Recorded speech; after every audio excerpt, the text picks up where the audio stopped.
নমস্কার, চলে এলাম একটা ছোট্ট ব্লগ নিয়ে। ব্লগটি প্রথম থেকে শেষ পর্যন্ত দেখার অনুরোধ রইল। আজ আমি বেরিয়ে পড়েছিলাম মায়ের দর্শনে। আমি গেছিলাম পূর্ব বর্ধমান জেলার কেতুগ্রামে দক্ষিণডিহি গ্রামে অবস্থিত সতীর ৫১ পীঠের একটা পীঠ মা অট্টহাসির মন্দিরটা। কথিত আছে এখানের মায়ের ঠোঁটের অংশটি, নিচের ঠোঁটের অংশটি পড়েছিল। প্রথমে মন্দিরের সামনেই বাবার বিশাল মূর্তি মাকে কাঁধে নিয়ে রয়েছে। তারপরে এটি দর্শন করে প্রণাম করে আমি আস্তে আস্তে এগিয়ে গেলাম মায়ের মূল মন্দিরের দিকে। মন্দিরের গেট দিয়ে ভেতরে প্রবেশ করেই মনটা যেন ভারাক্রান্ত হয়ে গেল। এত ভালো লাগছিল আমার পরিবেশটা। চতুর্দিকে শুধু গাছ আর গাছ, কোনো নির্জন নিস্তব্ধ, কোনো মানুষের ডিস্টারবেন্স নেই, কেউ কাউকে বিরক্ত করছে না।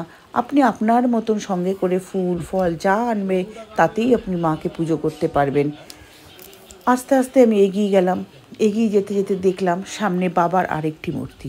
বাবার ওই মূর্তিটিকে দর্শন করে আমি আবার সামনের দিকে এগিয়ে গেলাম।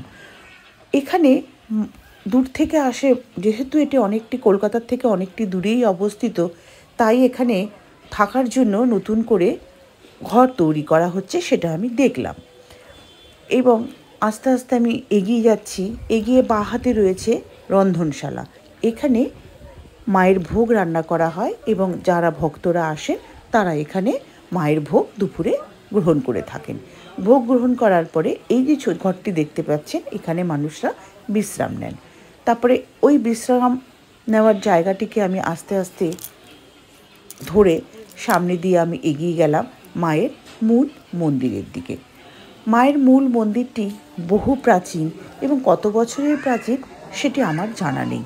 ওনারাও কেউ সঠিকভাবে বলতে পারলেন না। মূল মন্দিরে ঢোকার আগেই বাঁ হাতে রয়েছে বাবা মহাদেবের শিবলিঙ্গ। ওই লিঙ্গটিকে দর্শন করে প্রণাম করে আমি মায়ের মূল মন্দিরের সামনে গেলাম। সেখানে দেখলাম ঠাকুরমশাই পুজো করছেন, যথেষ্ট জোরে মন্ত্রপাঠ করে পুজো করছেন। যেহেতু ভেতরে ছবি তোলা বারণ, তাই আমি ভেতরের ছবি দূর থেকে তুলেছি, সামনে গিয়ে তুলতে পারিনি। পুজো দেখে এই যে হচ্ছে মূল প্রাচীন মন্দিরটি, এখন নতুন করে ওখানে মায়ের প্রাচীন মন্দিরটিকে রেখে নতুন করে আবার মায়ের মন্দির তৈরি করা হচ্ছে সবার জন্য। এই দেখুন মায়ের পুজো চলছে। এখানে পুজোটা এত সুন্দর করে দেওয়া হয়, আমার তো ভীষণই ভালো লাগলো। মায়ের সামনে বসে মন্ত্র পাঠ করে অঞ্জলি দিয়ে নামগোত্র দিয়ে আপনি শান্তিতে পুজো দিতে পারবেন। আপনারা যারা আসবেন দেখবেন, বুঝতে পারবেন যে কত সুন্দর এবং কত ভালোভাবে এখানে পুজো দেওয়া হয়। এবং এখানে প্রত্যেকের ব্যবহারও খুবই সুন্দর। মায়ের পুজো দিয়ে আমরা আস্তে আস্তে এগিয়ে গেলাম আশেপাশটা ঘুরে দেখার জন্য। প্রথমে আমরা চলে গেলাম মায়ের যেখানে ভোগ রান্না হয় সেখানে গিয়ে যেখানে ভোগগুলোকে রাখা হয় এইখানে মায়ের ভোগ রাখা হয় এবং চেয়ার টেবিলেরও ব্যবস্থা আছে, আবার মাটিতে বসে খাওয়ানোরও ব্যবস্থা আছে। আমরা এখানে থেকে মায়ের ভোগ গ্রহণ করে, ভোগটি সত্যিই টেস্টি ছিল। মায়ের ভোগ বলে কথা, এই হচ্ছে সেই বড় বড় উনুন আর কড়াই যাতে মায়ের ভোগ রান্না করা হয়।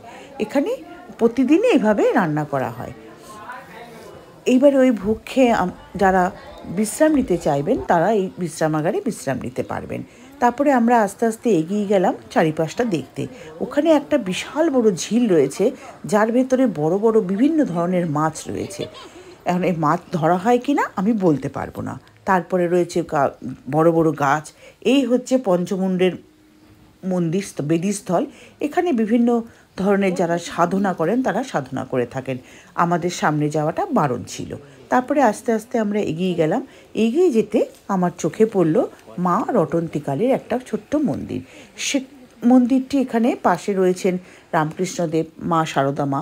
তাদেরকে আমি প্রণাম করে আস্তে আস্তে এগিয়ে গেলাম চারিপাশটা ঘুরতে।